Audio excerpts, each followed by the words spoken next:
हरे कृष्णा सभी भक्तों को पंच प्रणाम। हरे कृष्ण। हरे कृष्णा सभी भक्तों को मेरा पंचांग प्रणाम।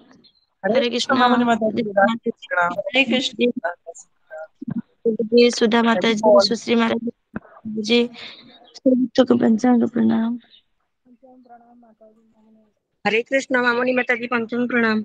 हरे कृष्णा दीप्ति माता जी पंचांग प्रणाम। अनिता माता जी पंचांग प्रणाम। हरे कृष्णा विनोद बिहारी प्रभु जी पंचांग प्रणाम। दंडवत प्रणाम माता जी। नीमा माता जी पंचांग प्रणाम। हरे कृष्णा माता जी पंचांग प्रणाम।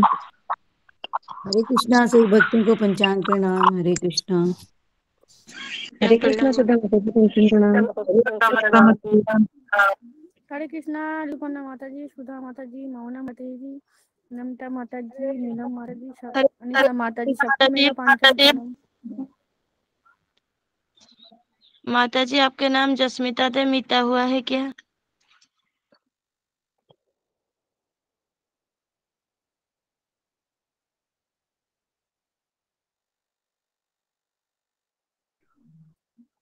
क्लास करने के लिए तड़प रही हो ना, तो इसलिए ये फोन वो फोन ये फोन में जा रही हूँ दौड़ते दौड़ते।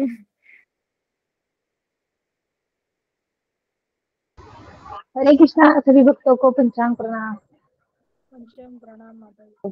हरि बोल, यही तो भक्ति क्लास है। हरे कृष्णा ऋतुपर्णा माता जी पंचांग प्रणाम। हरे कृष्णा प्रियंका माता जी, सभी भक्तों को पंचांग प्रणाम। हरे कृष्णा मामुली माता जी हरे पंचांग कृष्णा प्रणाम। हरे कृष्णा सभी भक्तों को हरे पंचांग कृष्णा दंडवत सुधा माता प्रणाम। जी पंचांग प्रणाम। हरे कृष्णा सभी भक्तों को पंचांग प्रणाम। प्रियंका माता जी, ऋतुपर्णा माता जी, मामुनी माता जी, हरे कृष्णा नीमा सभी माता भक्तों जी, को जस्मिता माता साष्टांग जी, प्रणाम। हरे कृष्णा प्रभु जी, अनिता माता जी, प्रभु जी को भी प्रणाम। कृष्ण प्रभु जी पंचांग प्रणाम। हरे कृष्णा सभी भक्तों को पंचांग प्रणाम। हरे कृष्णा। हरे कृष्णा कामनी माता जी पंचांग प्रणाम। हरे कृष्णा माता जी पंचांग प्रणाम। सभी भक्तों को पंचांग प्रणाम।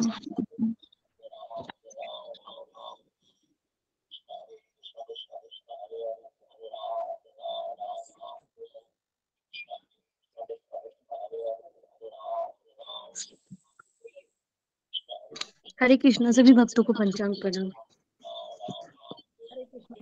हरे कृष्णा सुमा माता जी पंचांग प्रणाम। हरे कृष्णा ऋतुपर्णा माता जी। हरे कृष्णा। हरे कृष्णा प्रतिभा माता जी पंचांग प्रणाम। हरे कृष्णा सोमात्र माता जी। हरे कृष्णा।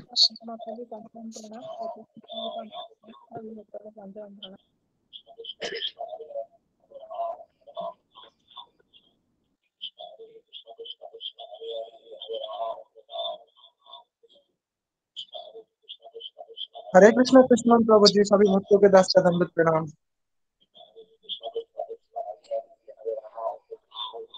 हरे कृष्णा प्रभु जी पंचांग प्रणाम। हरे कृष्ण प्रभु जी, दंडवत प्रणाम। दंडवत प्रणाम सभी भक्तों को हरे दंडवत कृष्णा कृष्ण मान हरे प्रभु जी कृष्णा धन्यवाद। प्रभु जी। हरे कृष्णा। पंचांग प्रणाम। हरे कृष्णा प्रभु जी पंचांग सब प्रणाम। भक्तों को दंडवत प्रणाम। सभी भक्तों को पंचांग प्रणाम। हरे कृष्णा प्रतिभा माता जी पंचांग प्रणाम। हरे कृष्णा सभी भक्तों को पंचांग प्रणाम। हरे कृष्ण पुजारी हरे आज कृष्ण जिन माता जी का आज लाइन है आज हरे कृष्णा प्रतिभा माता जी पंचांग प्रणाम। पूज्य माता जी पंचांग प्रणाम। हरे कृष्ण सुगोदा माता जी, दास का दंडवत पूजा माता जी, सुषमा माता जी, सबको मेरा पंचांग। हरे कृष्णा माता जी। हरे पंचांग प्रणाम। हरे कृष्ण माता जी मेरा पंचांग प्रणाम। नीमा जोशी माता जी आई हैं क्या? हरे कृष्णा दंडवत प्रणाम। हाँ माता हरे जी, कृष्णा आप कृष्ण मोहन प्रभु जी नरसिंह आरती पंचांग शुरू प्रणाम। कर दीजिए। गुरु जी आ गए हैं, नरसिंह आरती कर लीजिए माता जी। दंडवत प्रणाम आपको।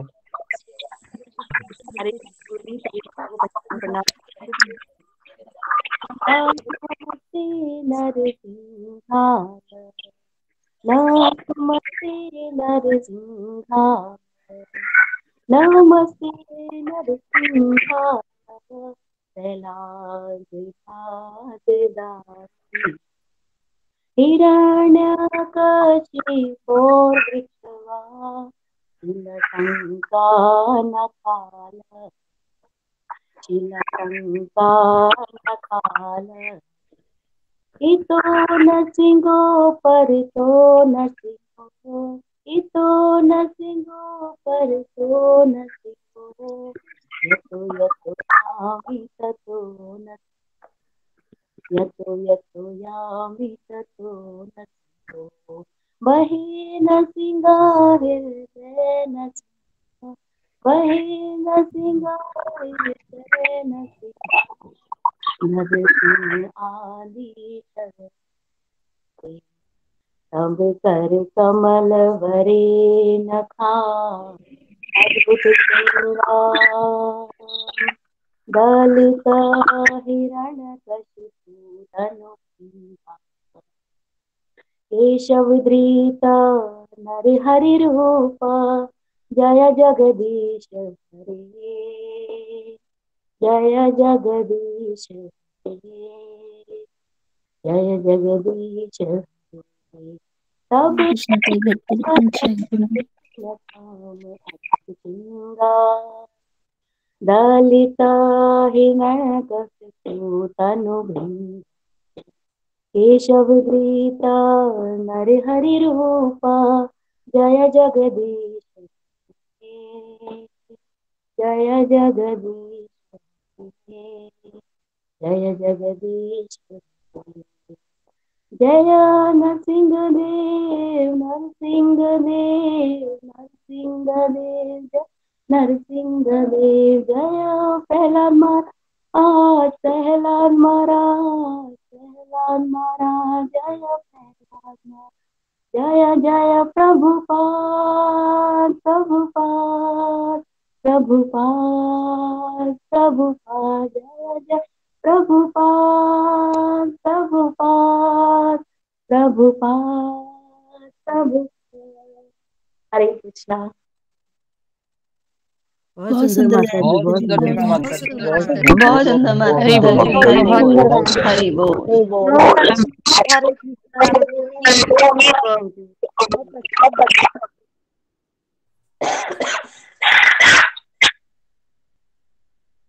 नीमा माता जी 10 नाम अपराध भी आप बोल देंगी? प्रभु जी मुझे ना अभी ठीक से याद नहीं है, और जो मैं सुनाने वाली हूँ ना वो भी बहुत, मतलब जितना मैं आधी क्लास ले पाई थी उतना ही कर पाई हूँ, क्योंकि अभी थोड़ा रिजल्ट वगैरह की वजह से मैं रिकॉर्डिंग। हरे कृष्णा कृष्णा कृष्णा हरे हरे। हरे कृष्ण गुरु जी, धन्यवाद पंचम प्रणाम गुरु प्रणाम। जी, धन्यवाद प्रणाम हरे गुरु जी। कृष्णा गुरु जी, हरे कृष्ण पंचांग प्रणाम। पंचांग प्रणाम। पंचांग प्रणाम गुरु जी, हरे कृष्णा गुरु जी, पंचांग प्रणाम। पंचांग प्रणाम। हरे कृष्ण। सही वक्त को प्रणाम। हरे हरे कृष्णा कृष्ण गुरु जी, प्रणाम। हरे गुरु जी दंडवत प्रणाम। हरे हरे कृष्णा कृष्णा गुरु जी, पंचांग प्रणाम। पंचांग प्रणाम। पंचांग प्रणाम। सभी भक्तों को पंचांग प्रणाम। हरे कृष्णा प्रभु दंडवत प्रणाम। हरे सभी भक्तों कृष्णा को दंडवत प्रणाम। हरे कृष्णा ओके। हरे कृष्णा गुरु जी, पंचांग प्रणाम। गुरु कृष्णा जी आपका सबको स्वास्थ्य कैसा है? ठीक है, स्वास्थ्य ठीक है, थोड़ा बहुत चलो होता रहता कृष्ण, है, समस्याएं कृष्ण जी आती की बहुत कृपा है। हैं जी। हाँ, तो जो लोग है ना जी अपना ध्यान कभी रखिए कभी गुरु जी। जी जी जी ध्यान रख रहे हैं, फिर भी शरीर है 3 गुणों से बना हुआ रहता है, तो उसमें काफी सारी चीजें आती रहती है। हरे कृष्ण गुरु जी, ओके। पंचांग प्रणाम। हरे कृष्ण गुरु जी, पंचांग प्रणाम। हरे कृष्ण गुरु जी, गोमत पंचांग प्रणाम। हरे कृष्णा गुरु जी, पंचांग प्रणाम। हरे कृष्णा सबको। हरे कृष्ण गुरु जी, साष्टांग प्रणाम। हरे कृष्णा हरे कृष्णा दंडवत प्रणाम गुरु जी। हरे कृष्णा हरे सबको। कृष्ण हरे गुरु जी, कृष्णा पंचांग प्रणाम। हरे कृष्णा सबको। हरे ओम कृष्ण गुरु जी, हरे धन्यवाद। कृष्णा सही प्रभु वक्त जी, को। हरे कृष्णा। जी हरे कृष्णा सबको। हरे कृष्ण गुरु जी, धन्यवाद।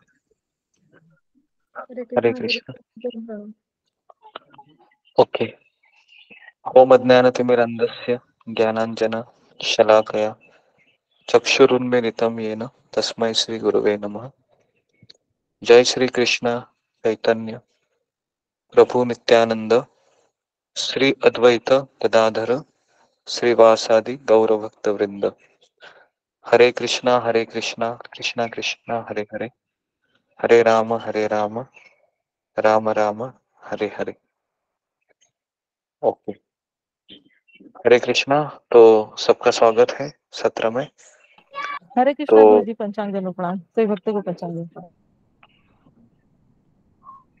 तो हमारे यहाँ पर जहाँ पर हम रहते हैं तो हरे यहाँ कृष्णा पर गुरु जी, पंचांग वातावरण काफी चेंज होते रहता है। जैसा कि अभी मार्च एंडिंग है तो यहाँ पर टेम्परेचर भी काफी बढ़ता रहता है और साथ साथ हमारी सेवाएं भी काफी रहती हैं।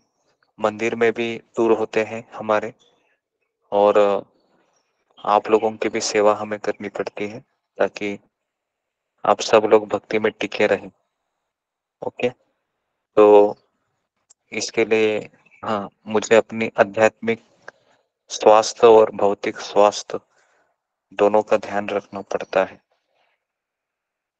तो हाँ, तो जैसा जैसा समय जाएगा है ना, तो शायद ऐसा हो सकता है कि क्लास हमारे थोड़े से कम हो सकते हैं, लेकिन अगर भगवान मुझे जितना शक्ति दोगे उतना मैं सेवा करता रहूंगा। तो खास करके अप्रैल और मई में यहाँ पर टेम्परेचर भी ज़्यादा होता है और सेवाएं है। अभी गर्मियों की छुट्टी शुरू हुई है तो यहाँ पर 1,500 से 2,000 लोग आते हैं जहाँ पर हम रह रहे हैं। तो अभी तुरंत मुझे 4 बजे टूर के लिए भी जाना पड़ेगा, 4:15 बजे है ना। तो 4:15 से फिर 6 बजे तक टूर रहता है।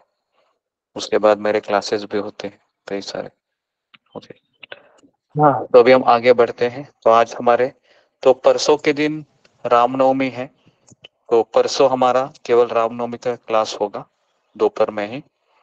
और जी, कल हमारा जी कल भी हम सोच रहे हैं कि राम कथा ही करें, है ना, क्योंकि हमारे 2 अध्याय फिर बच जाएंगे। आज हम 16वां अध्याय शुरू करेंगे और हम फिर थोड़ा सा गैप लेते हैं और 17-18 अध्याय कंप्लीट करते हैं रामनवमी के पश्चात, और उसके बाद हम एग्जाम लेते हैं ताकि हमारा ये कोर्स है वो खत्म हो जाए भगवत गीता का 18 अध्याय का, है ना, और उसके बाद हम एग्जाम लेंगे। ओके, तो इस तरीके से शेड्यूल बता रहे हैं। रामनवमी में तो 3 तो हम कंटिन्यू कथा करेंगे, सुबह भी करेंगे शाम को भी करेंगे। केवल रामायण का ही पाठ होगा क्योंकि भगवान अवतरित होने वाले हैं परसों के दिन। तो हम पूरे प्रभु रामचंद्र की लीला में डूब जाते हैं, है ना, 2-3 दिन। गुरु जी, उस दिन उपवास भी रखना है रामनवमी के दिन? हरे कृष्णा गुरु जी। जी, मैंने सुबह ही बताया था और आज अभी वापस बता रहा हूँ कि परसों के दिन हमें निर्जल उपवास रखना है दोपहर के 12 बजे तक। ओके, 12 बजे तक आपको उपवास रखना है। 12 बजे के बाद आप दाल राइस, है ना, सब्जी चपाती भगवान को भोग लगाकर प्रसाद के रूप में ग्रहण कर सकते हैं। ठीक है, तो अभी हम आगे बढ़ते हैं। तो आज किसका टर्न था बताने का? हरे कृष्णा गुरु जी। हाँ, निमा जोशी, क्या नाम है तुम्हारा? निमा, सरनेम क्या है? जी हरे कृष्णा। निमाई है, ओके। नी, नीमा जोशी माता जी हैं, उन्हीं का टर्न जोशी है। है ना, ओके। जोशी। बोलिए। क्लास थी तो मैं आधा आधा जितना मुझे समझ में आया और जितना मैं पहली बार बोल रही हूँ, तो जितना मुझे मतलब समझ में आया क्लास में वो गुरुजी मैं सुना रही हूँ, क्योंकि मैं पूरा नहीं ले पाई थी क्लास। तो जितना मेरे को मैं क्लास ली थी उतना मैं यहाँ पे अभी सुना रही हूँ। फर्स्ट टाइम है मेरा, तो देखती हूँ कैसा होता है।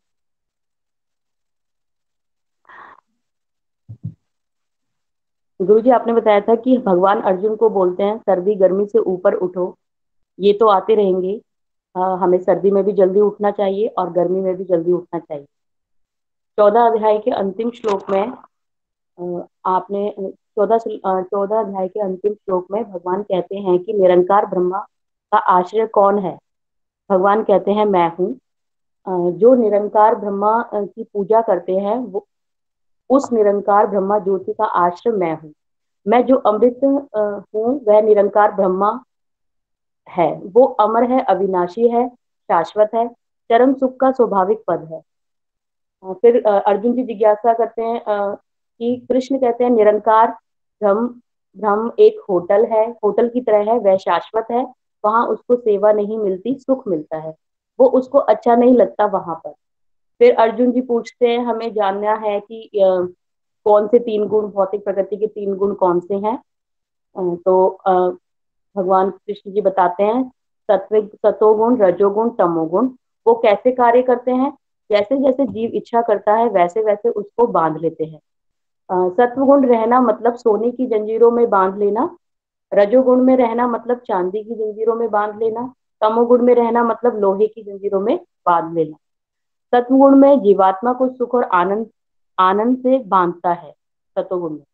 रजोगुण में अनंत इच्छाओं से बांधता है, इसलिए लोगों की कभी इच्छाएं खत्म नहीं होती हैं, रिटायरमेंट के बाद भी इच्छाएं बनी रहती है। फिर आपने एग्जाम्पल दिया था कि लोग रिटायरमेंट के बाद भी प्लान बनाते हैं कि हमें कहाँ घूमने जाना है, कि हम रिटायरमेंट के बाद और भी कुछ इन्वेस्ट कर सकते हैं, ये सब चीजें आपने एग्जाम्पल के तौर पे बताई थी।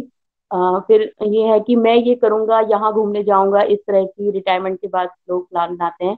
शरीर बूढ़ा हो जाता है, इसलिए पर हमारी इच्छाएं कभी बूढ़ी नहीं होती हैं, वो हमेशा निरंतर बनी रहती हैं। इसलिए हमेशा हम बंधे रहते हैं। संसार की दीवारें 3 गुणों से बनी हुई हैं, दिखता ही नहीं। जेल की दीवारें दिखती हैं पर ये जो गुण है बने से वो हमें नहीं दिखते हैं, लेकिन ये दीवारें दिखती नहीं। कैसे इन 3 गुणों से निकल सकते हैं? अगर हम भगवान की सेवा करने की इच्छा करेंगे तो हम तुरंत निकल सकते हैं, पर कोई इस इच्छा करना ही नहीं चाहता। किसी को कुछ इंटरेस्ट नहीं है कि हम भगवान की सेवा करें, या हम उनको मतलब कुछ कुछ भी अपने जो भाव से हम उनको कुछ अर्पण करें, या क्योंकि सबका दिल यहीं पे भौतिक जगत में लगा रहता है कि हमें छोटी छोटी जो आसक्तियां होती हैं वो हम छोड़ नहीं पाते। तो क्योंकि आपने बताया था फिर गुरु जी की इच्छा करता ही नहीं, सबको लोगों को यहीं रहना है। कोई अगर उनको बोले कि वैकुंठ धाम चलो चलो, वैकुंठ धाम लेके जा रहे हैं आपको, तो वो लोग बोलते हैं कि वहाँ अखबार वाला आएगा, तो वो बोलते हैं कि नहीं वहां तो ऐसा कुछ नहीं है। तो फिर वो ऐसे ही मजाक में बोल देते हैं कि हमें तो यही वैकुंठ धाम है, यही हमें अच्छा लग रहा है, तुम जाओ अपने वैकुंठ धाम में। तो ये सब भगवान कृष्ण अर्जुन को बताते हैं। तो अर्जुन फिर पूछते हैं 3 प्रश्न पूछते हैं उनसे कि क्या सभी कारागार में होते हैं, क्या कृष्ण भी कैद में है, और तीसरा है जो जेल से आसक्त हो गया उसका क्या है। हरे कृष्णा गुरु जी, मैंने इतना ही कल क्लास में लिया था, इसके लिए माफी चाहती हूँ। और रिकॉर्डिंग भी मैं आधी सुन पाई थी क्योंकि थोड़ा एग्जाम चल रहे हैं अभी स्कूलों में, तो मैं थोड़ा सा बिजी शेड्यूल की वजह से पूरा नहीं सुन पाई थी, तो उसके लिए क्षमा कर दीजिए। मुझे इतना ही वो था। बहुत अच्छा बोला माता जी, बहुत इतना भी आपने बड़ा समझा के बोला तो बड़ा अच्छा, ध्यान लगा आपकी बात में। प्रयास किया आपने बहुत अच्छा। हरि बोल माता जी, बहुत बहुत अच्छा सुंदर बोला बोला माता माता जी, जी, हरि बोल। बहुत अच्छा बोला। हरि बोल माता जी, बहुत अच्छा धन्यवाद, बोला। धन्यवाद माता जी, बहुत बहुत धन्यवाद। माता जी आप ही के पास बोला है सब भक्तों की, गुरु जी की। गुरु जी बहुत अच्छा बोला माता जी एक आपने। रिक्वेस्ट करना है भक्तों से। हरे कृष्णा, गुरु जी आपकी आज्ञा है। हाँ बोलिए। भक्तों से केवल एक विनती है कि अभी थोड़ा क्वेश्चन आंसर सेशन को थोड़ा लिमिट कर लीजिएगा, ताकि गुरुजी को देख रहे होंगे आप बोल रहे हैं तो थोड़ा गला, मुझे ऐसा लग रहा है, बताया नहीं गुरुजी ने लेकिन मुझे ऐसा लग रहा है कि उनको बोलने में दिक्कत हो रही है, तो हमें महसूस करना चाहिए खुद, और गुरुजी को बोलना पड़ता है, हम तो केवल सुनते हैं। तो इसलिए मैंने निवेदन किया आप लोगों से। और और गुरुजी जब बोलते हैं तो हम लोग उस समय, गुरुजी ने कई बार बोला कि जब हम बीच में ज्वाइन करते हैं तो हमें बोल के डिस्टर्ब नहीं करना चाहिए। तो जो एक गुरुजी का फ्लो होता है वो टूट सा जाता है। और जब आप रिकॉर्डिंग सुनेंगे तो ये महसूस करेंगे कि कोई अगर बीच में, गुरुजी बोलते रहते हैं, कोई बीच में बोलता है तो कैसा महसूस होता है। तो रिकॉर्डिंग अगर आप सुनेंगे तो आपको समझ में आएगा। तो मेरे सबसे निवेदन यही है कि अगर आप सत्र में बीच में ज्वाइन करते हैं तो अपना, गुरुजी ने कई बार ये बताया है कि वीडियो ऑन कीजिए और अपना झुक के गुरुजी को विनम्र अपना प्रणाम कीजिए, तो गुरुजी समझ जाएंगे और आशीष गुरुजी को आपको, आप उनकी आंखों से आपको मिल जाएगा जो यहाँ पाएंगे तो बराबर उतना मिलेगा। और कृपया आप लोग एक माला, मैं आपसे रिक्वेस्ट यही कर रहा हूँ कि नित्य एक माला, इतना तो हम गुरुजी के लिए कर ही सकते हैं, तो ये आपसे रिक्वेस्ट है। धन्यवाद सही वक्त।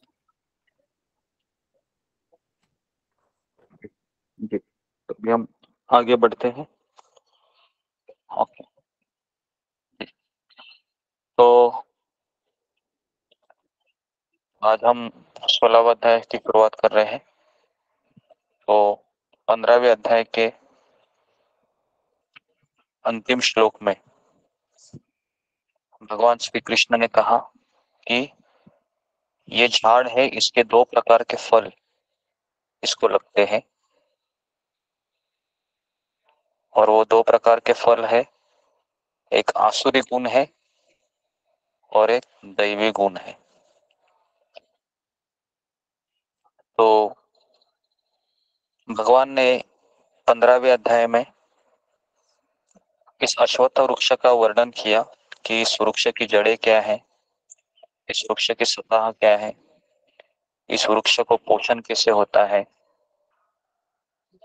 उसके बाद अन्य अन्य जो इस वृक्ष को कैसे काटा जा सकता है, कैसे काटना है इस वृक्ष को, कौन बताएगा मुझे? वैराग्य की फिंगर। कुल्हाड़ी। वैराग्य और दृढ़ता से। वैराग्य की कुल्हाड़ी। हाँ दृढ़ता। हाँ, दृढ़ता से और वैराग्य की कुल्हाड़ी से काटना है ना। अब ये वैराग्य की कुल्हाड़ी किसी मार्केट में मिलती है?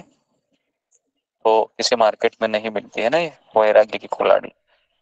तो ये तो हमको भगवान के गीता के शब्दों में हमको प्राप्त होगी, वैराग्य की कुल्हाड़ी, है ना।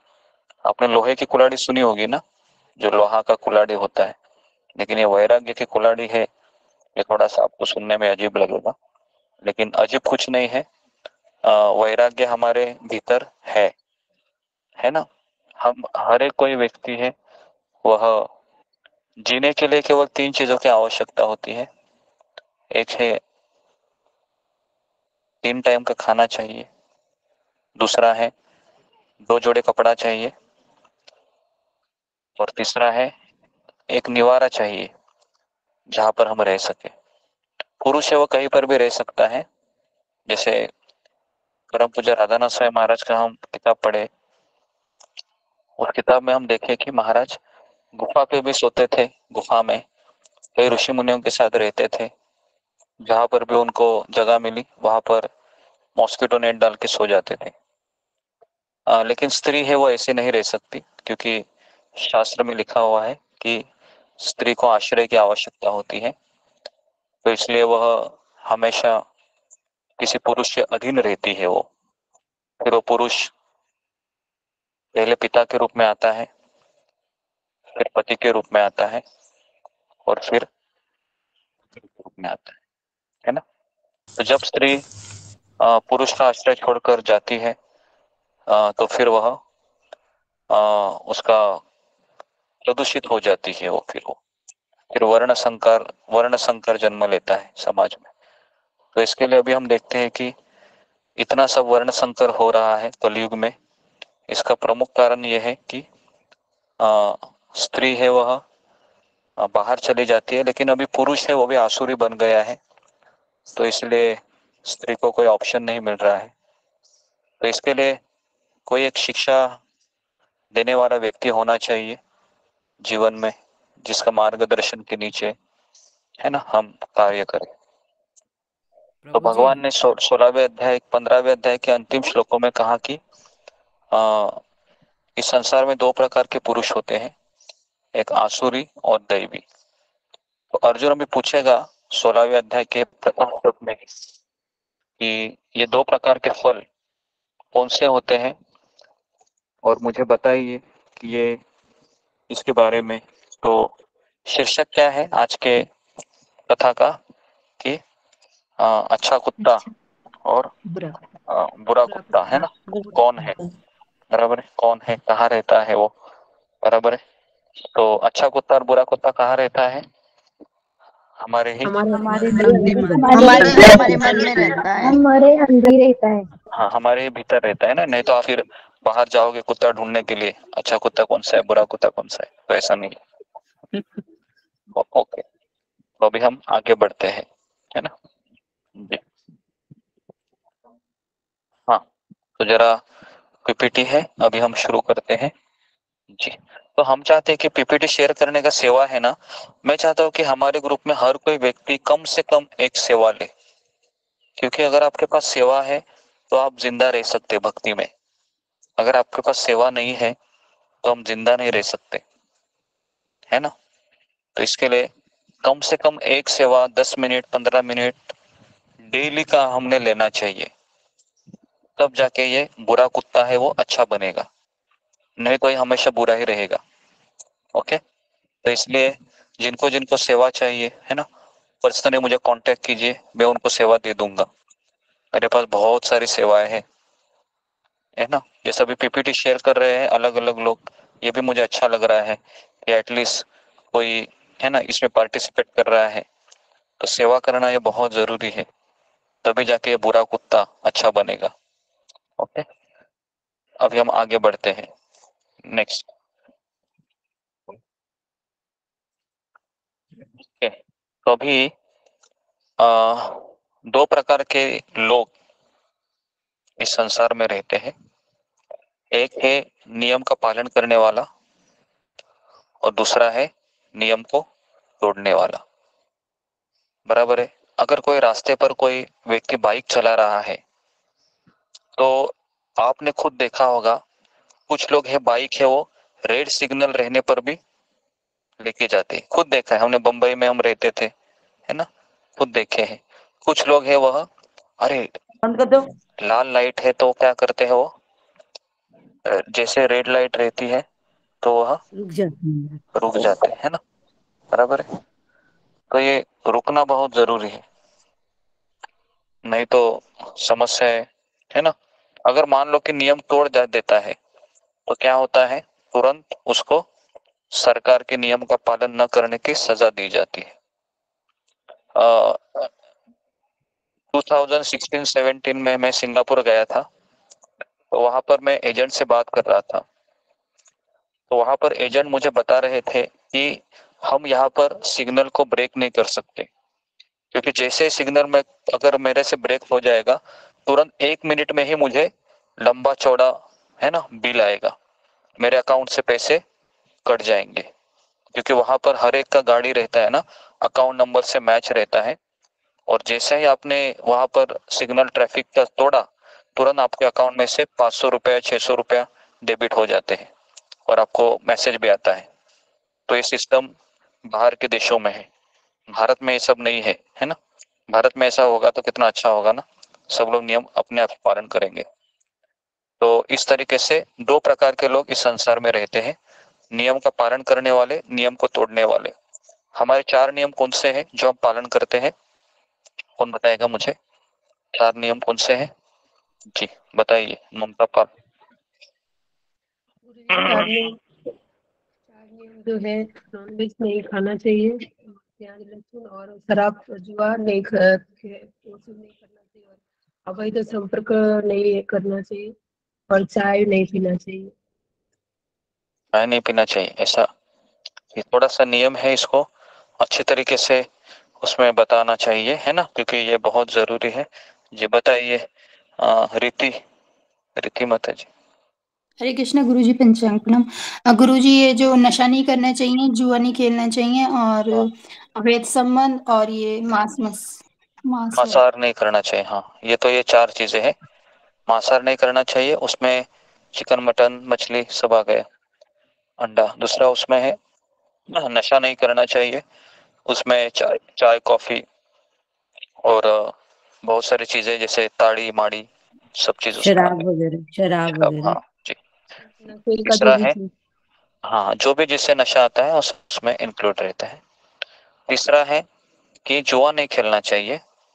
जुआ खेलने से व्यक्ति सत्य नहीं बोल सकता, झूठ बोलता है। तो जुआ खेलने से व्यक्ति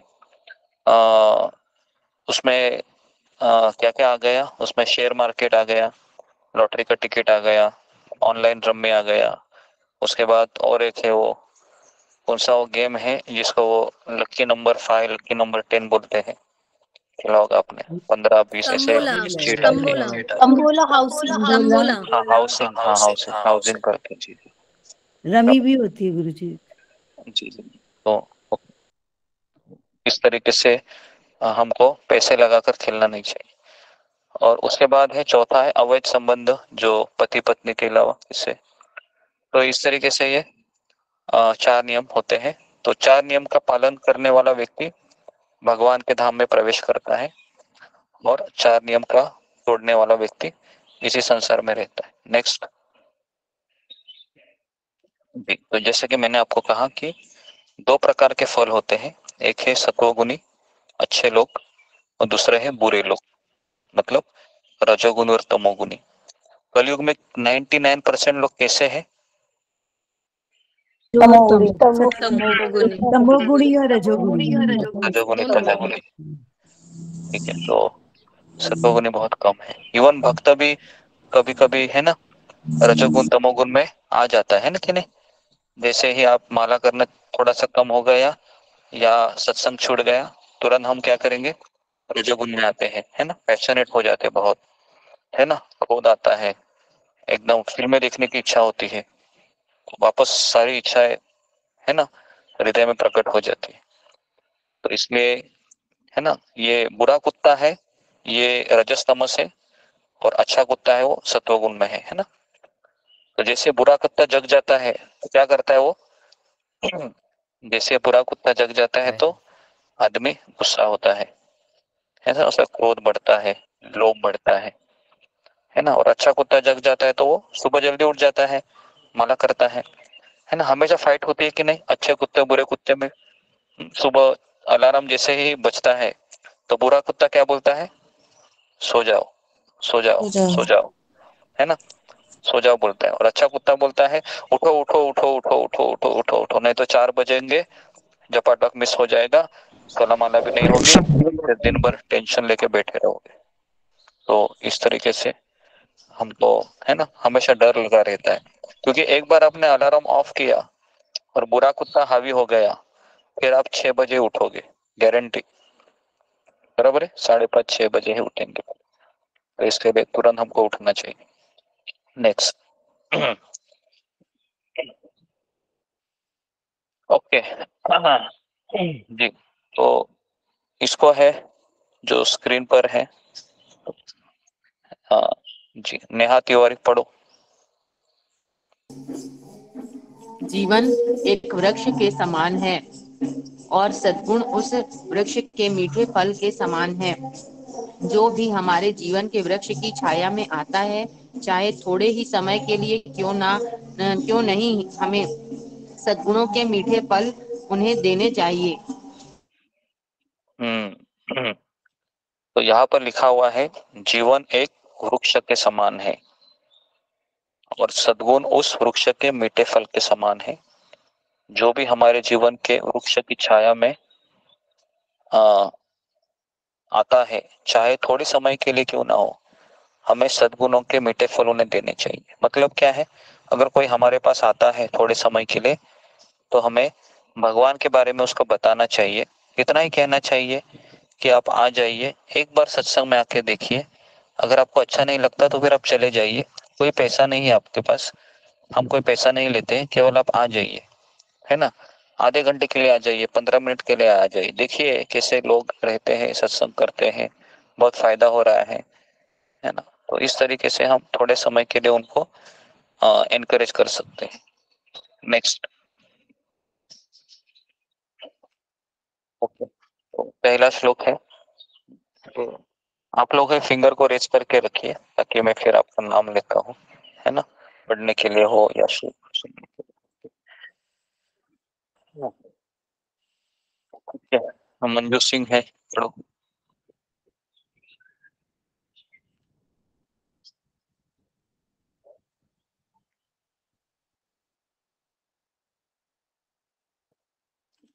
जल्दी जल्दी पढ़ो। नेक्स्ट, रश्मिता।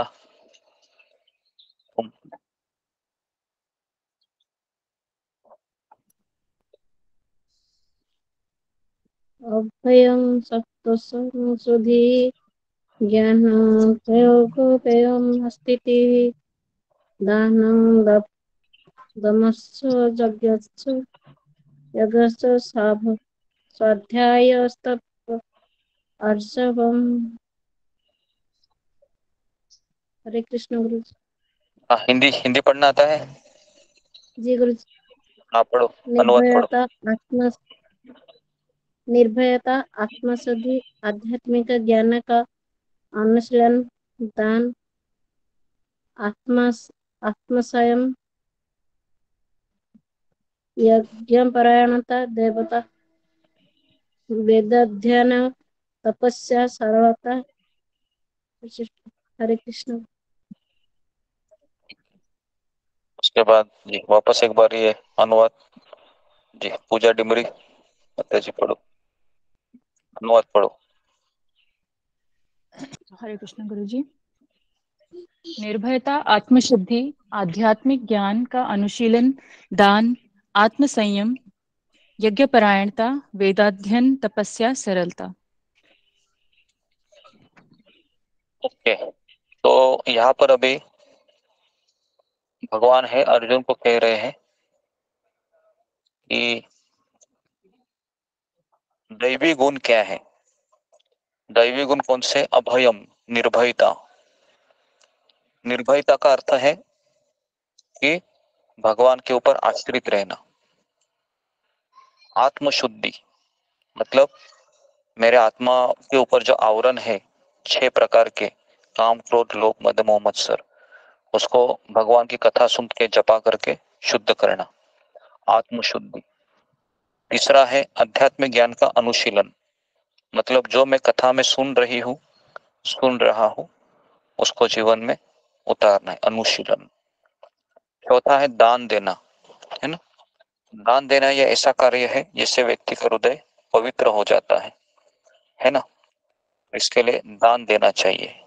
एक होता है पैसे के रूप में दान देना, दूसरा होता है ज्ञान के रूप में दान देना। तो जो गुरु होता है वह ज्ञान के रूप में दान देता है, और जो जिसके पास पैसे होते हैं या जो कार्य करता है वह कुछ प्रतिशत भगवान की सेवा में लगाकर उसको दान देता है।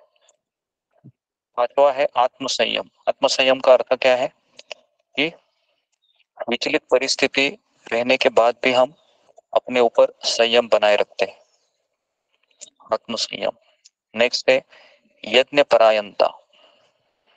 यज्ञ परायणता इसका अर्थ है कि कलयुग का यज्ञ है हरिनाम संकीर्तन।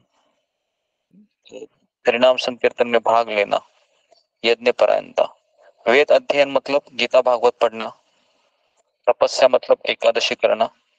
और सरलता मतलब अंदर से और बाहर से भी एक होना।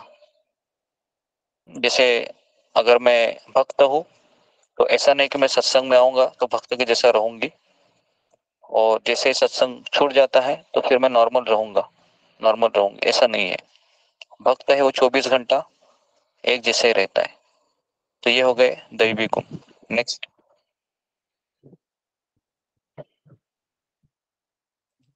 ओके, तो यहाँ पर लिखा हुआ है निर्भयता, आत्मशुद्धि, आध्यात्मिक ज्ञान का अनुशीलन, ये सन्यासी लोगों के लिए है।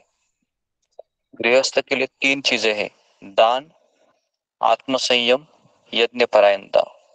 और ब्रह्मचारी के लिए वेद अध्ययन है, और वानप्रस्थ के लिए तपस्या। नेक्स्ट, यज्ञ परायणता क्या होता है? यज्ञ परायणता मतलब जैसा कि मैंने कहा कि युग धर्म होता है यज्ञ। यज्ञ मतलब भगवान तीसरे श्लोक में, तीसरे अध्याय में कहते हैं कि मैं ही यज्ञों को जानने वाला हूँ। तो भगवान को जानने के लिए, है ना, हमें कलयुग का जो युग धर्म है हरिनाम संकीर्तन, इसी को यज्ञ कहते हैं। तो भगवान के नाम जप के प्रति उन्मुख होना, इसको यज्ञ परायणता कहते हैं। नेक्स्ट, उसके बाद है सरलता, अहिंसा, सत्यता। अहिंसा मतलब क्या है?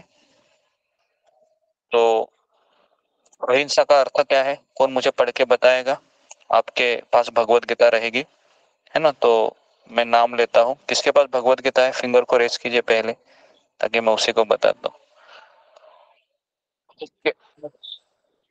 सुधा गुप्ता जी, हाँ, अहिंसा की डेफिनेशन पढ़ो, उस तात्पर्य में रहेगी, प्रभुपाद ने लिखा है। जी गुरुजी, 1 मिनट निकाल लेती हूँ।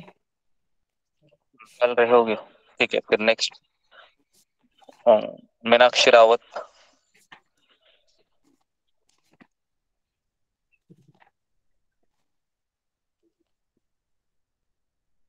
नेक्स्ट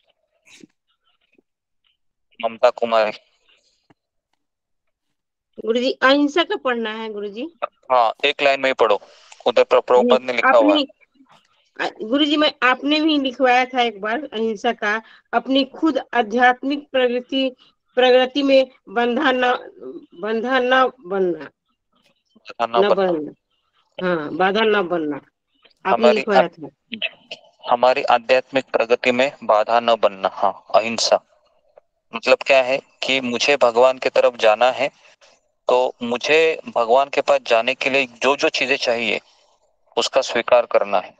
उसका अस्वीकार करने का अर्थ है अहिंसा, है ना। अहिंसा का अर्थ ये नहीं कि बस केवल किसी को गाली मत दो, किसी को मारो मत, ये तो स्थूल रूप में हो गई। सूक्ष्म रूप में क्या है, अपने आप को भगवान के करीब जाने के लिए रोको मत, अहिंसा। ठीक है, नेक्स्ट है सत्यता।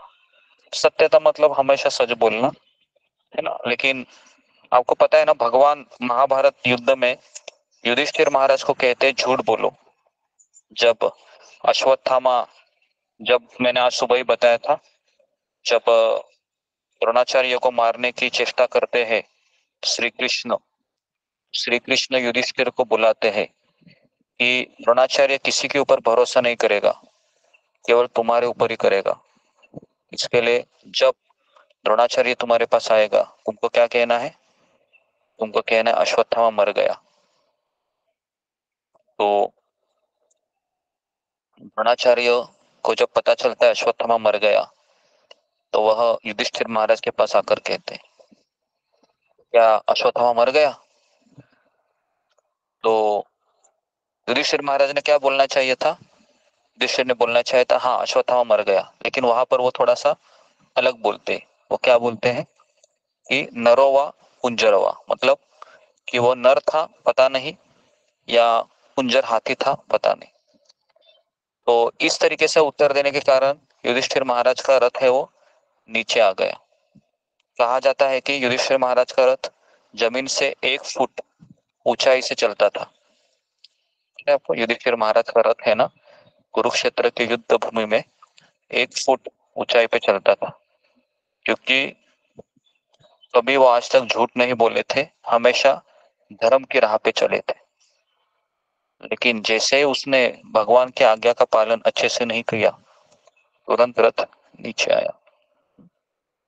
तो इसके लिए भगवत तो साक्षात, धर्मम तो साक्षात भगवत परिणीतम। धर्म क्या है? जो भगवान ने कहा वही धर्म है। अगर भगवान कहते हैं झूठ बोलो, तो झूठ बोलना क्या है? धर्म है, धर्म है। समझ में आ रहा है आपको? ये बाहर के लोग इसको स्वीकार नहीं करते हैं। बाहर के लोग बोलते हैं तुम्हारे कृष्ण ने आधी रात को स्त्रियों के साथ डांस किया, ये क्या है भाई? कोई करता है क्या ऐसा व्यक्ति? है ना, ऐसे लोग सवाल करते हैं। लेकिन भक्त क्या बोलता है? कृष्ण ने आधी रात क्या है, रात को 2 बजे 3 बजे या कभी भी करो, लेकिन कृष्ण ने धर्म ही किया। समझ में आ रहा है ना? तो इस तरीके से भक्त ये करते हैं ना।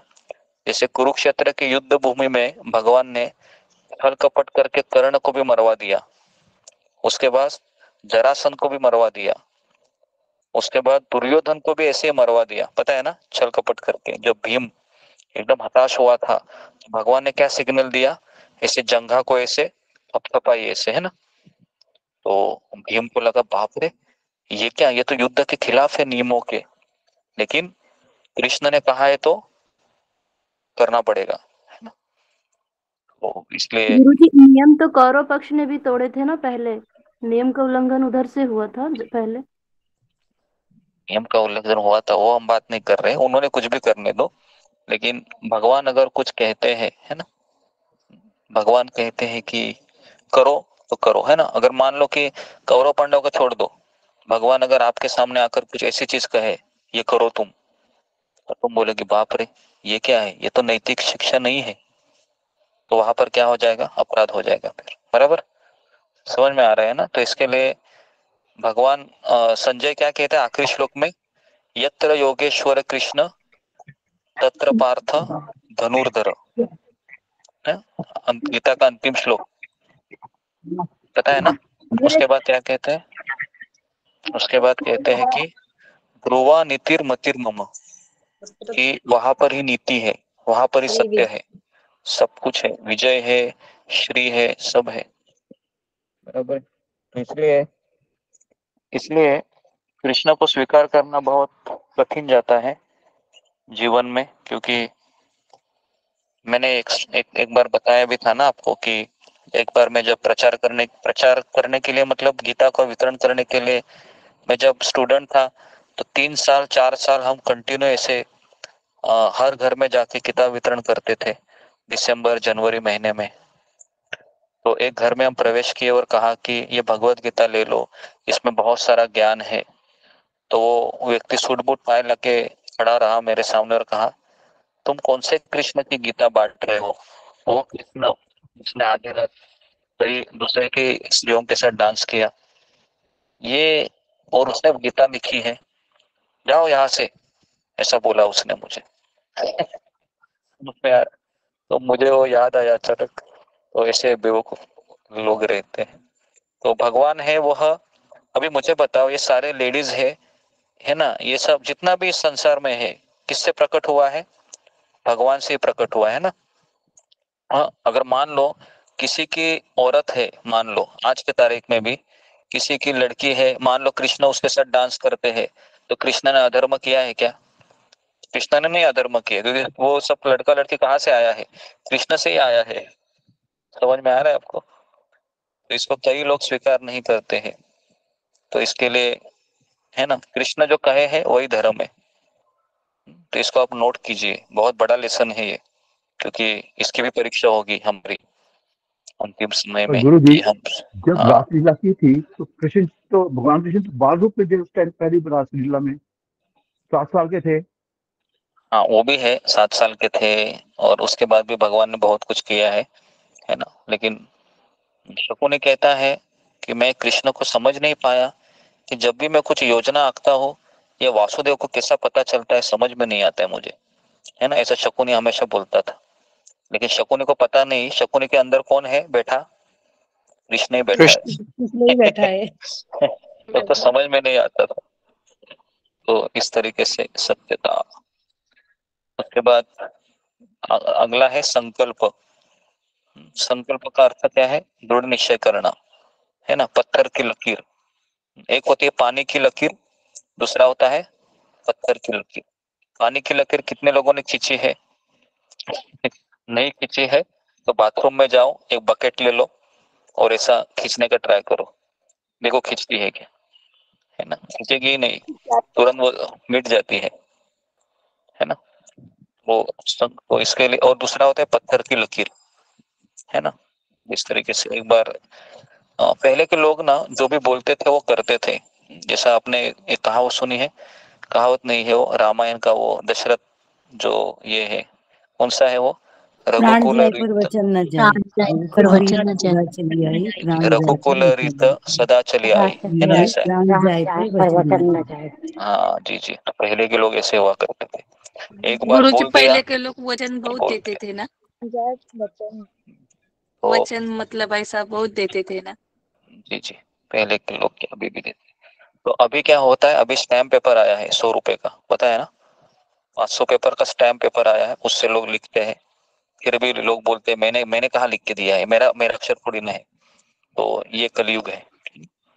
तो इस तरीके से अभी सत्य भी चला गया। संकल्प, उसके बाद त्याग। त्याग मतलब जैसे त्याग का अर्थ क्या है कि भगवान की संतुष्टि के लिए, प्रसन्नता के लिए जो इस संसार में तथाकथित है ना, जो हमारा अच्छा है बुरा है, अच्छा है उसको हम त्याग कर देते हैं, वैराग्य। अदोषदर्शी मतलब दोष नहीं देखना। मन शांति, मन शांति का अर्थ है कि हमेशा भगवान का चिंतन करते हुए अपने आप को समर्पित रखना गुरु और कृष्ण के लिए। करुणा, करुणा का अर्थ है कि अन्य जीवों के प्रति हमेशा दया रहना, है ना। लोभ विहीनता, लोभ नहीं होना चाहिए कि जो व्यक्ति लोभी है वह व्यक्ति भक्ति नहीं कर सकता, क्योंकि लोभ व्यक्ति को अंधा बना देता है। उसके बाद तेज, क्षमा और धृति। क्षमा मतलब गलती करने के बाद अगर कोई आता है आपके पास, क्षमा करो, क्षमा करना चाहिए। धृति मतलब दृढ़ निश्चय, धृति। और तेज, हाँ तेज मतलब साहस, है ना। ये सब क्षत्रियों के गुण है। वैश्य के गुण क्या है? पवित्रता और ईर्ष्या से मुक्ति। और शूद्र का क्या है? सम्मान की अभिलाषा से मुक्ति। नेक्स्ट। गुरुजी धृति का क्या अर्थ है? धृति मतलब दृढ़ निश्चय, धृति। उसके बाद नेक्स्ट, हाँ इसको पढ़ो अनीता। धनवान होना अच्छी बात है, लेकिन उससे अच्छा है ज्ञानवान होना, और उससे भी बहुत अच्छा है गुणवान होना। अच्छे गुण दूसरों के हृदय को जीत लेते हैं। हरे कृष्ण। हाँ देखिए, धनवान होने से भी क्या होना जरूरी है? ज्ञानवान होना। और ज्ञानवान होने से भी क्या जरूरी है? गुणवान होना। तो तीनों में से क्या हमको बनना है? ज्ञानी बनना है क्या? नहीं, हमको गुणी बनना है, गुणवान बनना है। ठीक है, नेक्स्ट।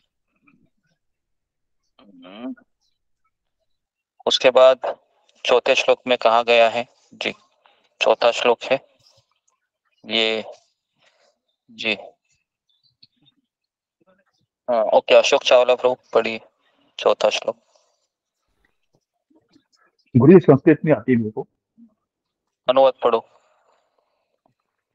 हे प्रथापुत्र, दंभ, दर्प, अभिमान, क्रोध, अशिष्टता तथा अज्ञान से ये असुरी स्वभाव वाले के गुण हैं।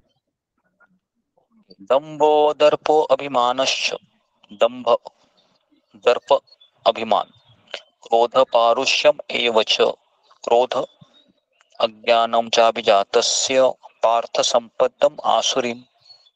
तो ये 5 चीजें आसुरी है। दंभ मतलब क्या है? घमंड। दर्प, अभिमान, क्रोध, है ना। इसका मैंने डेफिनेशन लिख के दिया था ना लास्ट टाइम, मैंने इसमें डिटेल में क्लास लिए थे, अगर आपको याद होगा तो। अभी अभी क्लास हुए थे। गुरुजी मैं डिटेल में लिखी हूँ, बोलो क्या? डिटेल में पूरा लिखी हूँ। हाँ नहीं बोलने की जरूरत नहीं है, इसके रिकॉर्डिंग है वैसे अवेलेबल। अभी जस्ट रिसेंटली मैंने क्लास लिए थे इसके ऊपर, है ना। मुझे लगता है कि 1 महीना भी नहीं हुआ है, क्योंकि है अभी बताने की जरूरत नहीं है। 5-2 में लिया था गुरुजी। जी। तो इसके लिए मैं इसमें डिटेल में नहीं जा रहा हूँ। बेसिकली क्रोध, अधिष्ठता, अज्ञान, ये सब आसुरी स्वभाव वाले गुण है। नेक्स्ट।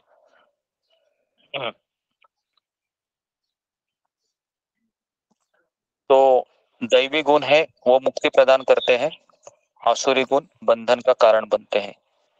तो अभी अर्जुन पूछता है कृष्ण को, क्रोध करना आसुरी है, क्या मेरा स्वभाव आसुरी है क्या कृष्ण? क्योंकि मुझे तो अभी क्रोध करना पड़ रहा है युद्ध में, क्योंकि मैं चिल्लाऊंगा, गुस्सा आएगा मुझे। तो कृष्ण कहते हैं, हे पांडुपुत्र, तुम चिंता मत करो, तुम दैवी गुणों के साथ जन्मे हो, है ना। कितना अच्छा लगता है अगर कोई हमको बोलता है तुम आसुरी नहीं हो, तुम दैवी हो, है ना। इस तरीके से हमें हमेशा हमारा जो डाउट है हमें पूछना चाहिए, क्योंकि शास्त्र में तो ऐसा लिखा है, मुझे गुस्सा आता है। देखिए, भगवान अगर आपको कह रहे हैं गुस्सा करो, तो वो क्या है? दैवी गुण है, भगवान ने कहा है ना। तो अभी क्षत्रिय है तो उसको गुस्सा तो करना पड़ेगा ना। अगर गुस्सा नहीं करेगा तो मारेगा क्या वो? किसी को मार ही नहीं सकता वो। तो इसके लिए उसको गुस्सा करना चाहिए। क्या भक्तों को गुस्सा करना चाहिए? करना चाहिए, करना चाहिए, करना चाहिए, करना चाहिए। किसके ऊपर करना चाहिए गुस्सा? जो लोग भक्तों का निंदा करता है, भगवान की निंदा करता है, उसके ऊपर गुस्सा करना चाहिए, है ना, बराबर है। तो इसके लिए हनुमान जी ने भी गुस्सा करके लंका को जला दिया था। ठीक है, नेक्स्ट। जन्म तिथि व्यक्ति के स्वभाव को बताता है। ओके, अगर किसी का जन्म तिथि रहेगा ना तो व्यक्ति के स्वभाव को बताता है। इसके लिए आज ही मैं भागवतम के प्रवचन में सुना था कि अगर कोई व्यक्ति का है ना, अगर हस्बैंड का राक्षस गण है ना, और अगर वाइफ का अगर दैवी वाइफ का अगर मनुष्य गण है तो दोनों का मैच अच्छा रहेगा, है ना, दोनों ज्यादा झगड़ा नहीं करेंगे। लेकिन अगर दोनों भी आसुरी गण है तो फिर चलता ही रहेगा, है ना। तो इसके लिए मैच करते समय ये देखना पड़ता है कि दोनों के गुण कैसे है ना। अगर आसुरी गुण है, अगर लेडीज आसुरी गुण है तो पति है वो एटलीस्ट मनुष्य गण या है ना देवगण होना चाहिए, बराबर है। आज कैसे करते हैं, आज ये सब नहीं देखते कितना तनख्वाह है, वही देखते हैं ना, कितना तनख्वाह है पुरुष को, कितना पढ़ा लिखा है, इसी पे अभी सब होता है ना। और भट्ट जी को कहते हैं जरा कुंडली बिंडली जरा बैलेंस करो, थोड़ा पैसा एक्स्ट्रा ले लो, तो ऐसे हो रहा है अभी। ठीक है, नेक्स्ट। गुरुजी ये डिवोटीज भक्त के मामले में भक्त भी को होता है। क्रोध करना चाहिए पर हिंसा तो नहीं करना चाहिए ना। एक मिनट अभी आप क्वेश्चन है ना, क्वेश्चन ऐसे बीच में पूछिए मत। तो मैं भी आप क्वेश्चन के समय आप बेटर है कि आप मुझे क्वेश्चन है आपको जो है ना लिखते रहिए और मुझे आप भेजिए, जब मुझे समय रहेगा तो मैं आंसर दे दूंगा।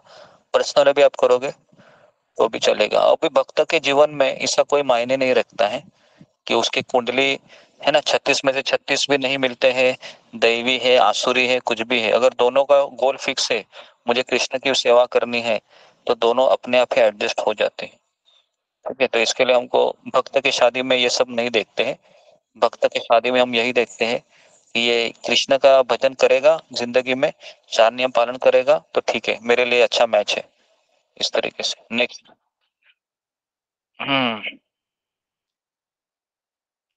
Next next next.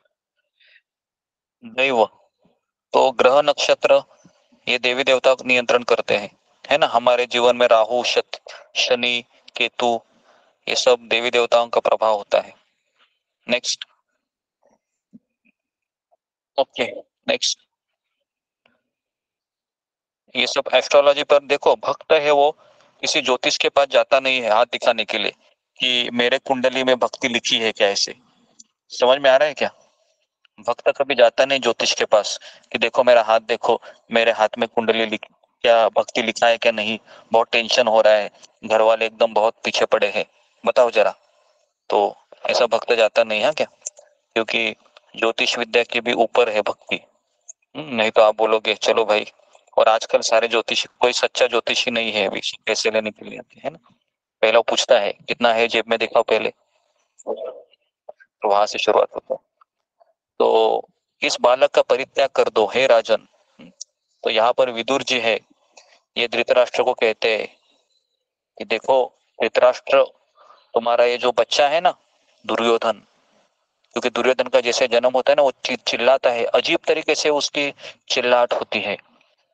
तो विदुर जी समझ जाते हैं कि ये भयानक व्यक्ति है, पूरा कुरुवंश का विनाश करेगा, इसको अभी त्याग कर दो। लेकिन दुर्योधन कहता है मेरा कलेजे का टुकड़ा है ये, मैं इसको छोड़ नहीं सकता हूँ विदुर। इस तरीके से धृतराष्ट्र ने बात मानी नहीं। नेक्स्ट। तो पराशर मुनि है ना, यहाँ पर हम देखते हैं कि जन्म, ग्रह प्रभाव और संगति ये सब मायने रखती है हमारे जन्म के समय, है ना। तो इसके लिए वो कुंडली निकाली जाती है, लेकिन मैं अभी भी कह रहा हूँ कि भक्ति है ये ग्रह नक्षत्रों से ऊपर की बात है। हम परम पूज्य राधानाथ स्वामी महाराज के पास जब भी कोई व्यक्ति आता है ना ये बोलकर, है ना, कि ये ज्योतिष विद्या ये कहती है, तो महाराज बहुत भड़क जाते हैं। महाराज कहते हैं ये क्या है, तुमको समझा नहीं है क्या, कृष्ण, ये ज्योतिष विद्या का राजा कौन है, कृष्ण है। तुम कृष्ण की भक्ति करेगा ना, सारे राहु केतु शनि सब चुपचाप बैठ जाएंगे, चिंता मत करो, माला करो, ऐसा बोल। नेक्स्ट।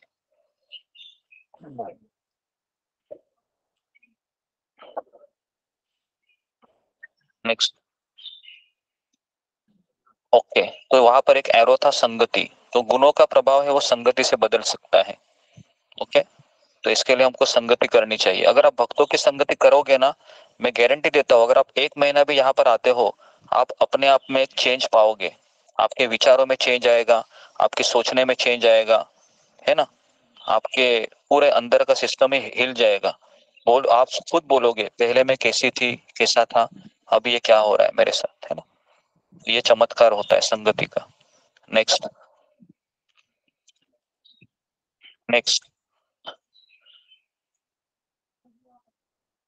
हाँ जी, तो यहाँ पर एक बताया गया है कि स्वाति नक्षत्र में, है ना, जब वो बूंदे है, वो जब इस तरीके से, है ना, क्या बोलते हैं उसको, पल बोलते हैं, है ना, उसको हिंदी में क्या बोलते हैं? मोती मोती मोती नहीं, मोती के वो ऊपर क्या है, वो उसको शिमली बोलते हैं हिंदी में। हाँ? मोती सीप। अच्छा, नहीं, मैं वो मोती की बात नहीं कर रहा हूँ, मैं वो मोती के बाहर की बात कर रहा हूँ।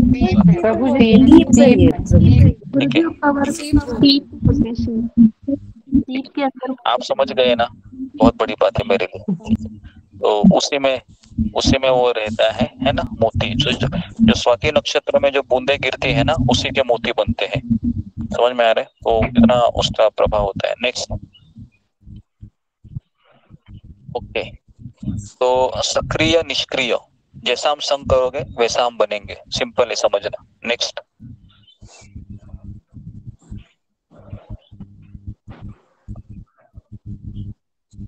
ओके, तो एक कांच का टुकड़ा मरकट मणि के संग में आने के कारण उस मणि की तरह चमकने लगता है, लेकिन मणि नहीं बनता है, परंतु एक जीवित व्यक्ति किसी महान व्यक्ति के संग के कारण स्वयं को महान बना सकता है। समझ में आ रहा है आपको? अगर हमें जीवन में किसी महान व्यक्ति का संगति मिल गया तो हमारा भी जीवन महान बन सकता है, बस हमें उसके सानिध्य में रहना है। Okay, next. तो इतना सब बोलने के बाद अर्जुन पूछता है कि आप थोड़ा विस्तार में बताएंगे कृष्ण? तो कृष्ण कहते हैं सृजित प्राणी 2 प्रकार के होते हैं, एक है पतनशील जीवात्मा, है ना। पतनशील मतलब जो इस संसार में बद्ध जीव है। मैंने तुमको दैवी गुण पहले से बताया है, अभी मैं तुमको आसुरी गुणों के विषय में सुना रहा हूं। नेक्स्ट। तो प्रवृत्ति च निवृत्ति च जनानो, पहली बात यह है कि वे नहीं जानते कि क्या करना है और क्या नहीं करना है, मतलब धर्म क्या है, अधर्म क्या है, ये उनको पता नहीं होता है। उनको लगता है जहां से मुझे पैसा मिल रहा है वही धर्म है ना। जहां पर मेरी पत्नी है, बहुत अच्छे अच्छे कपड़े पहन रही है, मेरा बेटा का अच्छा एजुकेशन हो रहा है ना, और वो गलत तरीके से आएगा तो भी कुछ प्रॉब्लम नहीं, यही धर्म है, ऐसा उनका सोच होता है। ठीक है, नेक्स्ट।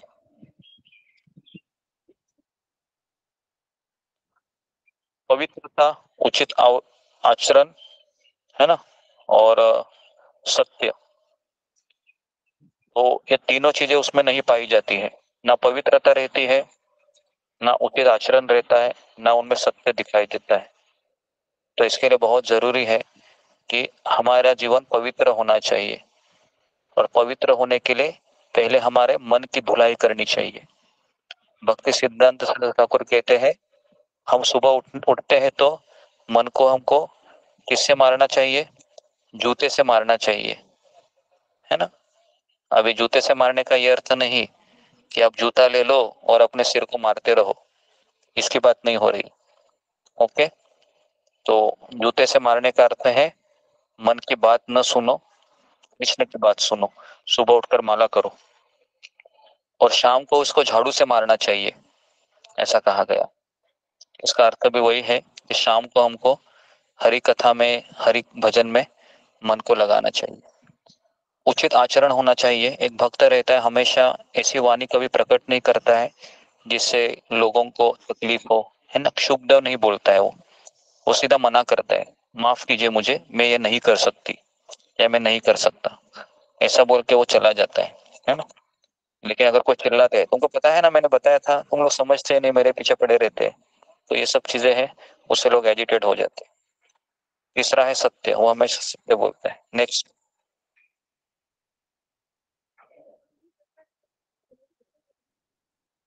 वे कहते हैं कि यह जगत मिथ्या है, इसका कोई आधार नहीं है, कोई ईश्वर नहीं है। आसुरी लोग कहते हैं भगवान भगवान कोई नहीं है ना, दुनिया मिला है मजा करने के लिए, है ना, 2 शादियां करो, 4 शादियां करो, प्रॉब्लम नहीं है ना, डाका डालो, घी में खाओ, है ना, लूटो, कुछ भी करो।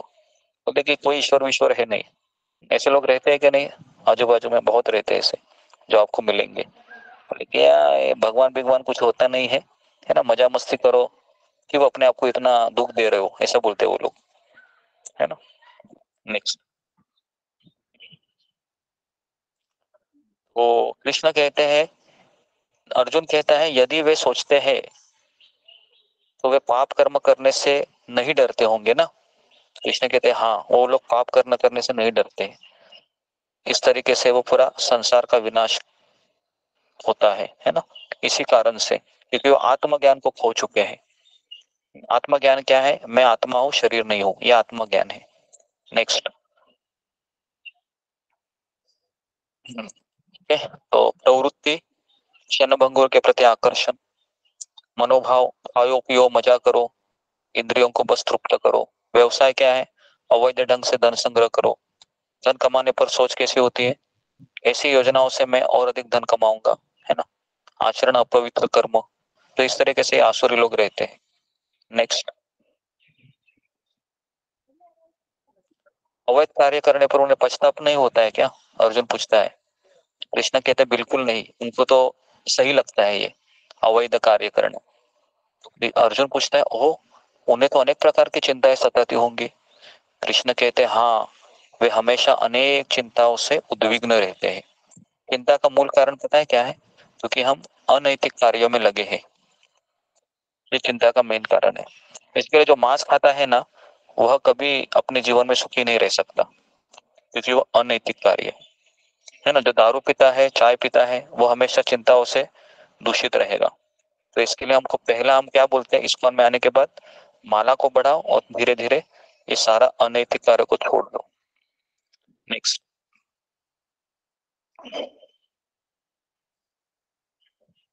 उनकी गति क्या होती है? अर्जुन पूछता है। कृष्ण कहते वो नरक में गिरते हैं। घोर कष्ट और दंड का स्थान है वो नरक, है ना। नरक के बारे में हम भागवतम के 5वें स्कंद में वर्णन करेंगे, है ना। अगर हम पढ़ेंगे ना कोई भी 5वां स्कंद भागवतम का, नरक का वर्णन पढ़ के ही व्यक्ति बोलेगा कैसे बंद करूंगा मैं, इतना भयानक है वो। नेक्स्ट, तो अर्जुन अभी पूछता है कभी कभी ये लोग यज्ञ इत्यादि धार्मिक कार्य भी करते हैं। तो कृष्ण कहते हैं वो करते हैं। कई लोग रहते हैं जो मंदिर में भी जाते हैं, असुर लोग, यज्ञ भी करेंगे, धार्मिक कार्य भी करेंगे, लेकिन वो दिखावे के लिए करते हैं। कृष्ण कहते हैं बस दिखावे के लिए होता है, कोई विधि विधान का पालन नहीं करते वो। अर्जुन पूछता है फिर वो कहाँ जाते हैं कृष्ण? कृष्ण कहते हैं वह भगवान से, मुझसे भी ईर्ष्या करते हैं और भागवत धर्म की भी निंदा करते हैं ऐसे लोग। आज सुबह मैंने कहा था कि 90% लोग मंदिर क्यों जाते हैं? क्यों जाते हैं? भौतिक इच्छा को पूर्ण करने के लिए, है ना। नेक्स्ट, कोई कितना ऊपर उठ सकता है उसकी सीमा नहीं है, और कोई कितना नीचे गिर सकता है इसकी भी कोई सीमा नहीं, है ना। आपने ऐसे भी लोग देखे होंगे ना, कितना नीचे गिर सकता है कोई, क्या बोलो, है ना। ऐसे भी लोग हैं दुनिया में। तो 2 दिशाएं हमेशा रहती है। हमारा चुनाव है कि हमें किस कुत्ते को खाना खिलाना है ना। अच्छा कुत्ते को खाना खिलाना है या बुरे कुत्ते को खाना खिलाना है, ये हमेशा हमारा चॉइस रहेगा। नेक्स्ट, अगर भगवान अच्छे हैं तो हम सब उनके बच्चे हैं, तो इस दुनिया में बुराई क्यों है? कितने लोगों के मन में प्रश्न है? कृष्ण तो अच्छे हैं, हम सब उन्हीं के बच्चे हैं, तो इस दुनिया में इतनी बुराई क्यों है? तो इसका उत्तर क्या है? नेक्स्ट उत्तर पे हम देखेंगे। नेक्स्ट ओके, यहाँ पर आप देख सकते हो अच्छाई और बुराई, है ना। अच्छाई सूर्य की तरह है और बुराई अंधेरे की तरह है ना। तो जब भगवान कहते हैं कि कृष्ण मैं इस प्रकाश की तरह हूं और माया ये अंधकार की तरह है ना।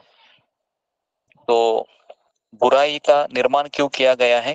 क्योंकि जीवात्मा है बुराई की चाहत करता है, क्योंकि वो अच्छाई की चाहत नहीं करता है। तो इसके लिए संसार में हमेशा दो प्रकार के लोग विद्यमान रहेंगे, आसुरी भी रहेंगे और साधु लोग भी रहेंगे। और हमेशा साधु लोगों को तकलीफ होता रहेगा और आसुरी लोग हमेशा मजा मस्ती करते रहेंगे। Okay, next.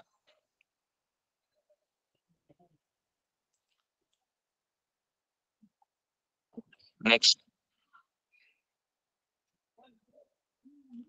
जी, अच्छाई का अर्थ क्या है? कृष्ण के पास मुंह दिखाना ऐसे, और बुराई का अर्थ क्या है? कृष्ण को पीठ दिखाना।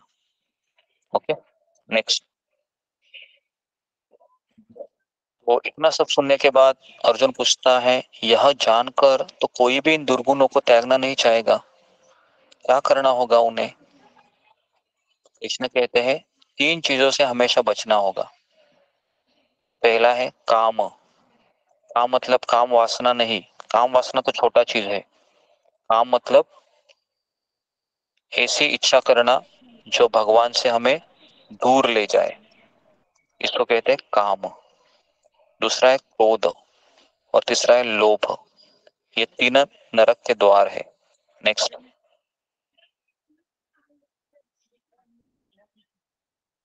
नेक्स्ट। नेक्स्ट। तो ये तीन नरक के द्वार है, काम, क्रोध, लोभ। Okay, next.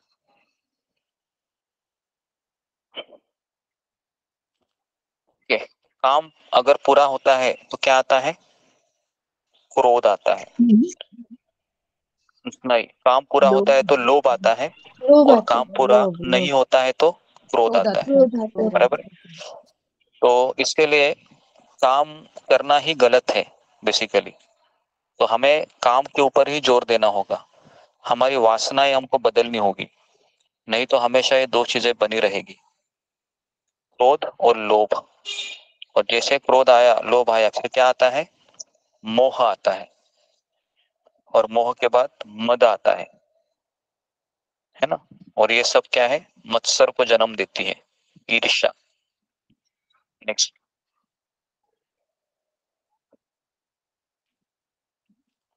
तो जो अज्ञान के इन तीन द्वारों से बच जाता है वही आत्म साक्षात्कार के लिए कार्य करता है। अभी अर्जुन कहता है कैसे बचूं मैं फिर, बताओ कृष्ण। तो कृष्ण कहते हैं शास्त्रों की सहायता से। अगर अर्जुन पूछता है जो लोग शास्त्र नहीं पढ़ते उनका क्या? नेक्स्ट। जो लोग शास्त्र नहीं पढ़ते उनका क्या होता है? तो भगवान कहते हैं, ये श्लोक हमने याद किया था, यह शास्त्र मेरी उत्सर्ज वर्तते कामकारक, है ना। न च सिद्धिम अवाप्नोति न सुखम न परम गतिम, है ना। परम गति। जो शास्त्र के आदेशों की अवहेलना करता है और मनमाने ढंग से काम करता है उसको सुख नहीं मिलता है, न सिद्धि न परम। बराबर है। माइक को जरा बंद रखिए अपना, और कैमरा को ऑन कीजिए। तो देखो, बहुत मनमाने ढंग से काम करने से तीन चीजें नहीं मिलती है, सुख ही नहीं मिलेगा। आप कितना भी मन से हम भक्ति कीजिए, सुख नहीं मिलेगा। तो इसके लिए हमको गुरु को स्वीकार करना पड़ता है, उसके अनुसार ही चलना होता है। नेक्स्ट।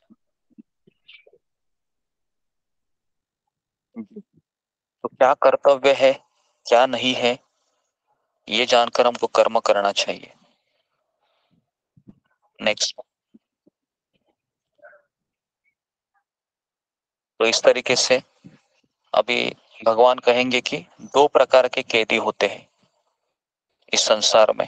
एक होता है सत्वगुणी कैदी, दूसरा होता है रजोगुण और तमोगुणी कैदी। मतलब दो प्रकार के कुत्ते होते हैं बेसिकली, अच्छा कुत्ता, बुरा कुत्ता। Okay, next. इस तरीके से ये हमारा अध्याय पूरा हो गया। अभी हम शिक्षाएं देखते हैं, क्या हमने सीखा इस अध्याय से। नेक्स्ट।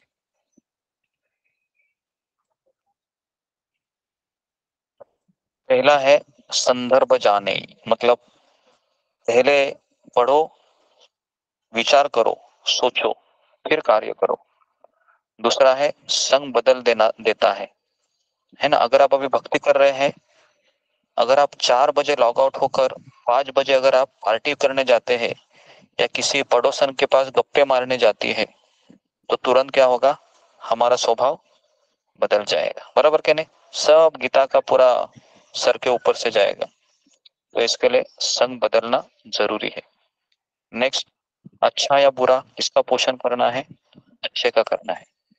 4, आज्ञाकारिता रक्षा करती है। तो जो व्यक्ति आज्ञा का पालन करता है हमेशा उसकी रक्षा होती है। जो अपने मनमाने ढंग से काम करता है उसकी रक्षा नहीं होती। और 5वां है 6 अंदरूनी लुटेरे हैं। कौन है वो 6? मिस्टर काम, मिस्टर क्रोध, मिस्टर लोभ, मिस्टर मद, मिस्टर मोह, मिस्टर मत्सर। वैसे 6 अंदरूनी लुटेरे हैं। नेक्स्ट। ओके, इस तरह से हमारा यह अध्याय पूरा हो गया है ना। तो ये 16वां अध्याय कैसा लगा आपको सबको? समझ में आया पूरा? बहुत अच्छा लगा गुरुजी। बहुत ही अच्छा लगा गुरु। वो सारी जानकारी आपको मिली होगी 16वें अध्याय की। हालांकि हमने इसमें डिटेल में अभी जस्ट कुछ सप्ताह पहले लिया था, 1 महीना पहले, है ना। अधिक जानकारी के लिए इस अध्याय के ऊपर मैंने डिटेल में प्रवचन दिए हैं, तो उसको आप सुन सकते हैं। ओके, तो कुछ प्रश्न रहेंगे। हम 5 मिनट, 1 तो प्रश्न में लूंगा, उसके बाद फिर मैं चला लॉग आउट। तो कल है रामनवमी के ऊपर सत्र होगा सुबह और शाम को भी। तो अभी 17 और 18 अध्याय हमारे 2 अध्याय है, वह 2 दिन के बाद होंगे, क्योंकि परसों रामनवमी है। तो कल और परसों हम रामनवमी की कथा करेंगे 2 दिन, सुबह भी और शाम भी। और उसके बाद 1300 के दिन से हम 17वां अध्याय लेंगे और फिर उसके आगे 18वां अध्याय, फिर प्रश्न उत्तर और फिर हम एग्जाम लेंगे। फिर हमारा कोर्स पूरा हो जाएगा।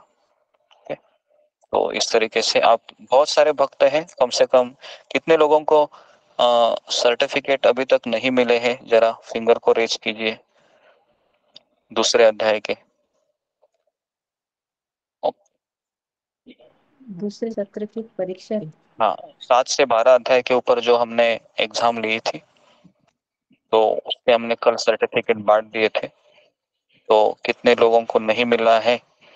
ओके, 4 लोगों को नहीं मिला है सर्टिफिकेट। 5 हरे कृष्ण गुरुजी। गुरुजी मुझे पहले का नहीं मिला।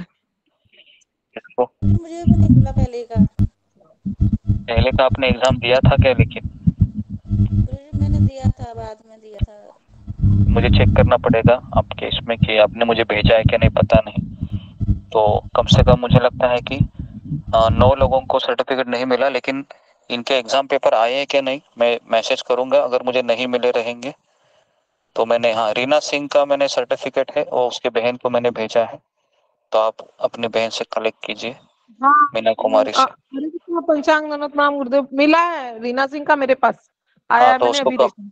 हाँ उसको कहो आप, है ना, रीना सिंह। ओके, उसके जी बाद ओके, उसके बाद नमिता साहा, प्रियंका यादव, मीनाक्षी रावत, मनाली, अमृता तिवारी। अमृता, तुम्हारा तो मेरे पास नहीं है कुछ, तुमने एग्जाम दी ही नहीं रहेगी तो कैसे?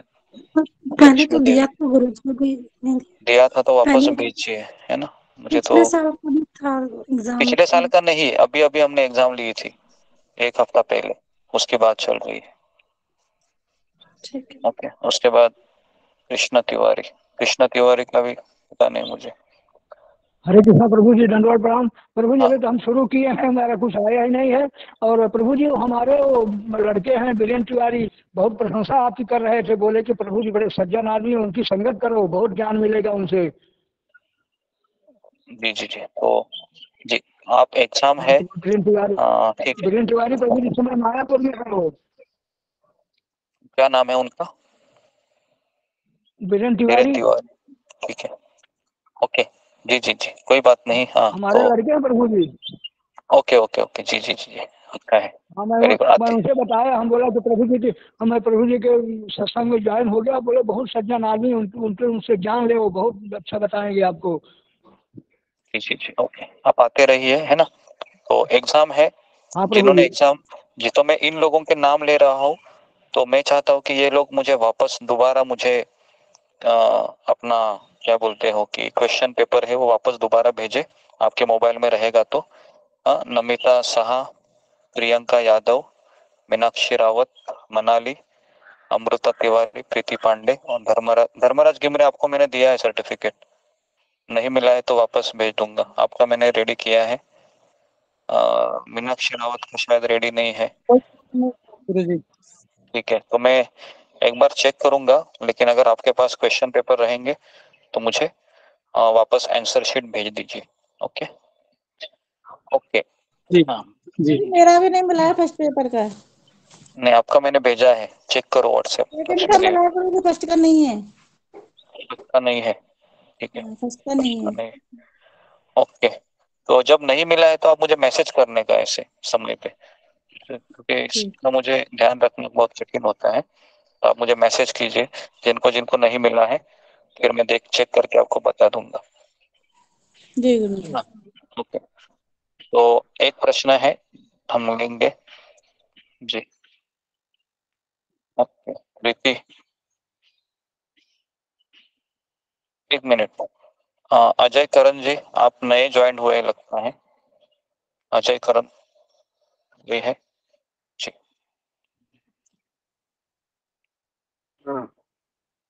आप जरा अपना अनम्यूट करके परिचय दीजिए।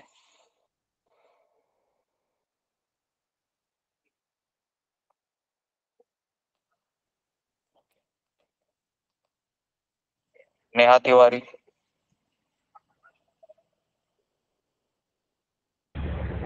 हरे कृष्णा। हाँ बोलिए अजय। हरे कृष्णा।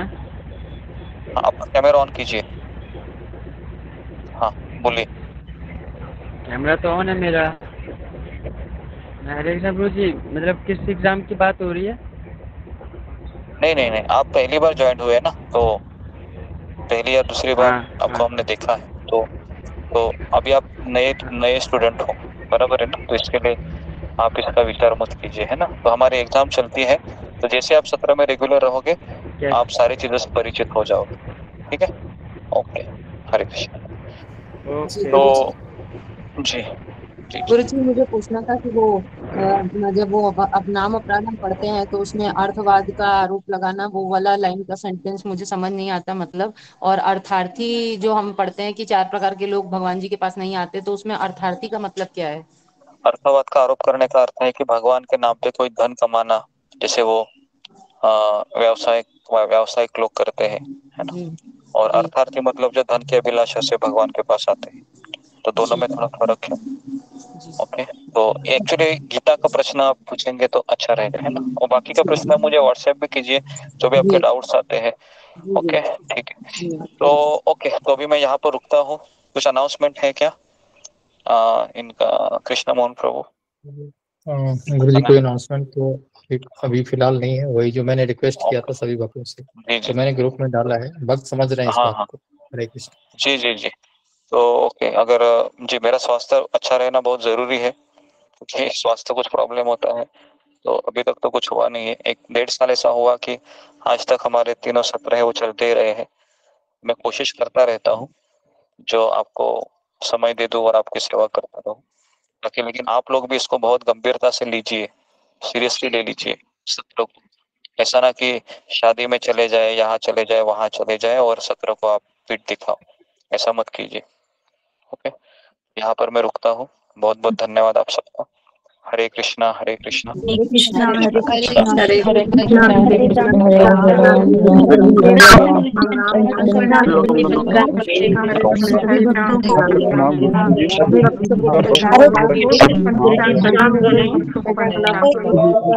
सभी भक्तों को पंचांग प्रणाम। हरे कृष्णा हरे कृष्णा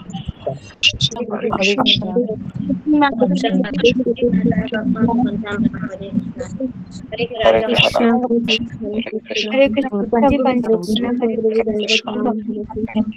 हरे कृष्णा हरे प्रणाम सभी भक्तों को पंचांग प्रणाम। प्रभु जी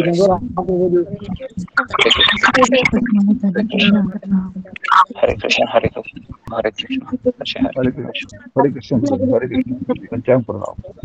हरे कृष्ण प्रणाम गुरुदेव दंड प्रणाम गुरुदेव। हरे कृष्णा हरे कृष्णा हरे कृष्णा हरे कृष्णा धन्यवाद सर। हरे कृष्ण गुरु जी पंचांग प्रणाम। हरे कृष्ण।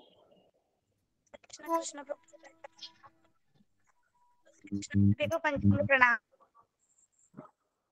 प्रभु जी दंड प्रणाम। कृष्ण प्रभु जी दंड प्रणाम।